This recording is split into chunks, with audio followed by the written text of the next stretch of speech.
When you're starting your journey through assisted reproductive technology, one of the most crucial components in determining your success is your team.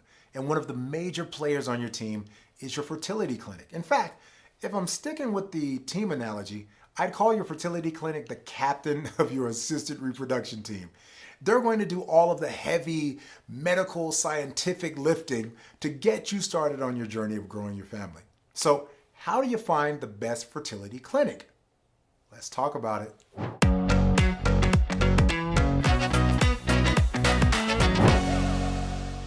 Hello, I'm Corlandos Scott, an assisted reproduction attorney in Los Angeles, which means that my practice revolves around helping people grow their families through assisted reproductive technologies like surrogacy, egg donation, sperm donation, embryo donation. And with every one of those reproductive technologies, a fertility clinic is or should be involved. Now, maybe there's that rare occasion where a well-planned sperm donation may not involve a fertility clinic. You can do it at home, but for the most part, you need to be working with a doctor. But that's an episode for another day. In today's episode, we're going to talk about what exactly is a fertility clinic. I'll break down how to research fertility clinics, and I'll talk about how to choose the best fertility clinic. Let's dive in. Fertility clinics are medical clinics that assist couples or individuals who want to become parents, but for some medical reasons have been unable to achieve that goal. Now, your fertility clinic should employ more than just a fertility doctor or reproductive endocrinologist, as they're called. Your fertility clinic should also have other highly trained staff like embryologists, sonographers, and even nurses.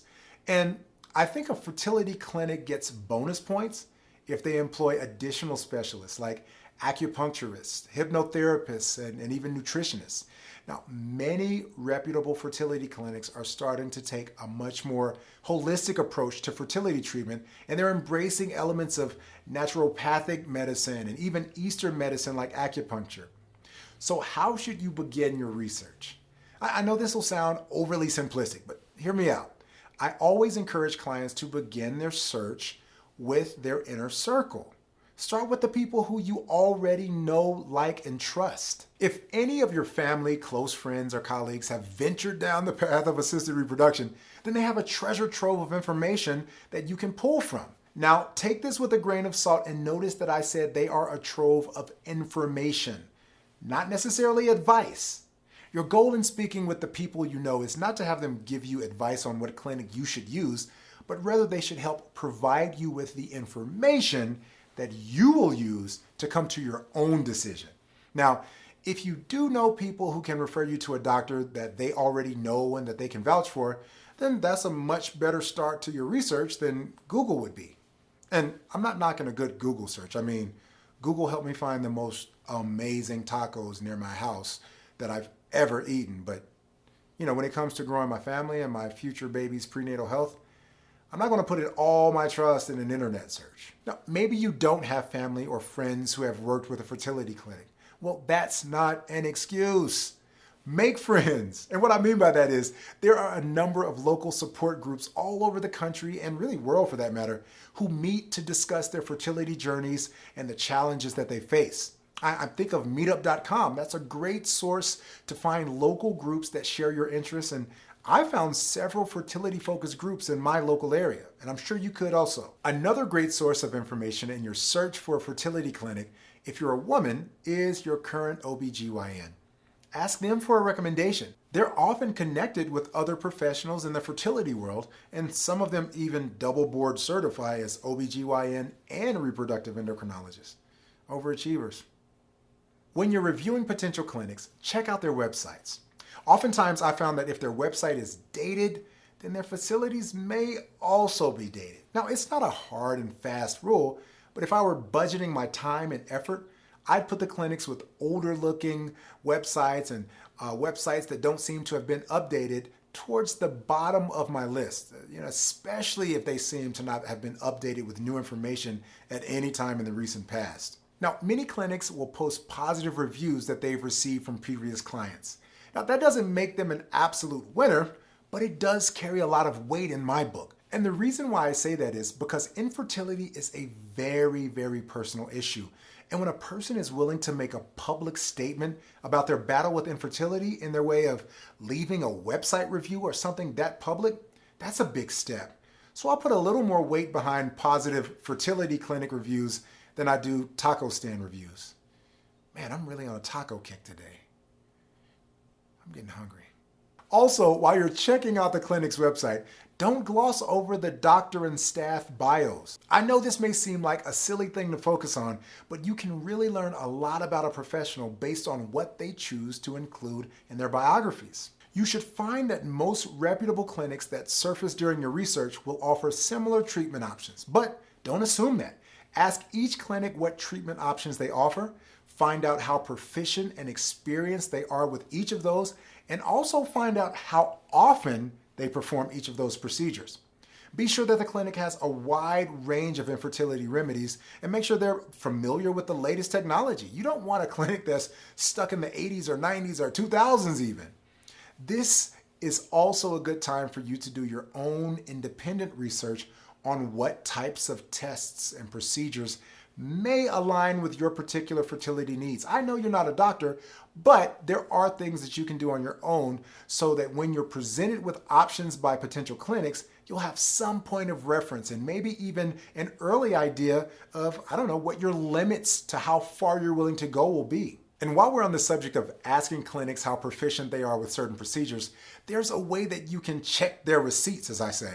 There's a way that you can find out if they are as successful as they claim they are on their website, thanks to the CDC. The Center for Disease Control requires that fertility clinics must report the outcomes of their fertility treatments. And the organization called the Society of Assisted Reproductive Technologies, or SART, is who receives these statistics and compiles them into reports. Now, this is super helpful to you because IVF success rates are sure to be one of the factors that you use when you're comparing and ranking your fertility clinic options. Now, although the information that SART compiles and releases is really helpful in determining which clinics should make your list, even SART isn't the end-all be-all. In fact, SART puts a caution at the bottom of each of their reports that reads this: patient characteristics vary among programs. Therefore, these data should not be used for comparing clinics. What? How rich is that? You go through the trouble of collecting all this data from all the fertility clinics, you spend time and money to compile the report of the data, and then you tell me I shouldn't use the data to compare clinics? Then what should I use it for, SART? Casual evening reading? Well, as an attorney, I can tell you this. Everyone and every company wants to limit its liability. So SART doesn't want you to make your clinic determination based solely on its report, then go out and have a bad experience with that clinic you found in its report, and then turn around and sue SART because you relied on their positive assessment of that clinic. So what does it do? It does what everybody that wants to avoid litigation does. It gives you the information and then tells you not to use it in making a decision. Well, if you're watching this channel, I believe that you're a competent adult who can analyze data and use it in its proper context. So again, my recommendation is that you add the SART data to the other pieces of your research and use the totality of it all when choosing your fertility clinic. Now, once you've narrowed down your list down to a number that's reasonable enough that you can actually pay them a visit, then it's time to do just that. Visit your top candidates. A consultation with as many fertility clinics as you can visit is always a good option to get a more complete comparison, and this is what you need for your specific situation and your specific needs. But don't simply set the appointment and go. Here's a key point. Make sure that your appointment setting efforts is part of your research and decision-making process. Well, why or how do I do that, Corlandos? Well, another thing to consider is how long does it take to get an appointment with this clinic? And my reason for asking this question may not be what you're thinking. Consider this. A wide open booking calendar may seem cool and appealing since you probably want to get things started like yesterday, but there may also be a reason that this particular doctor or clinic has absolutely no appointments on the books. Just saying. I tell you this so you won't get discouraged simply because one of your top clinics doesn't have an opening on his calendar for days or maybe even weeks. The reality is many times the best doctors and the best clinics have a waiting list for seeing new patients. Now, this is not to say that you should not be able to reach someone and get your questions answered. I'm just saying that you may not be able to get an appointment right away. Now, you should always be able to reach support staff and have your questions answered. So if you call the clinic and they say they're too busy to answer your questions, then I would say go somewhere else, because if they don't have time for your questions now, they may not have time for your questions once you're a patient either. Now that your research is underway, let's finish up with some questions to ask your candidates and what to consider when you're ready to make your choice. But before we do, let me just tell you how much I appreciate you watching this video and supporting this channel. You may or may not be a person who's donating thousands of dollars to some big fertility charity, but you're still helping people who are going through infertility. How are you doing that? Because you clicked that like button, or you're about to click it right now. Because when you click that like button, YouTube knows to share this video with more people. So you single-handedly help someone get valuable information about how to conquer infertility. Good on you. You're a great person. And while you're at it, just go ahead and subscribe so you won't miss any of my upcoming videos. And if you know someone personally who may be looking for a fertility clinic, then be a pal. Share the video with them. Okay, let's get a list of questions going. In addition to asking about their facilities and treatment options, you want to find out about their fees. And I mean all of the fees: lab fees, doctor fees, embryology fees, the whole shebang. Make them lay out a worst case scenario for you along with all of the associated fees. Ask how accessible the reproductive endocrinologist will be to you. Ask how accessible the support staff are to you. Ask how long have the medical director, the doctors, and technicians been there. Something to keep in mind is if there's a high staff turnover, that could be a sign of bad management. Ain't nobody got time for that.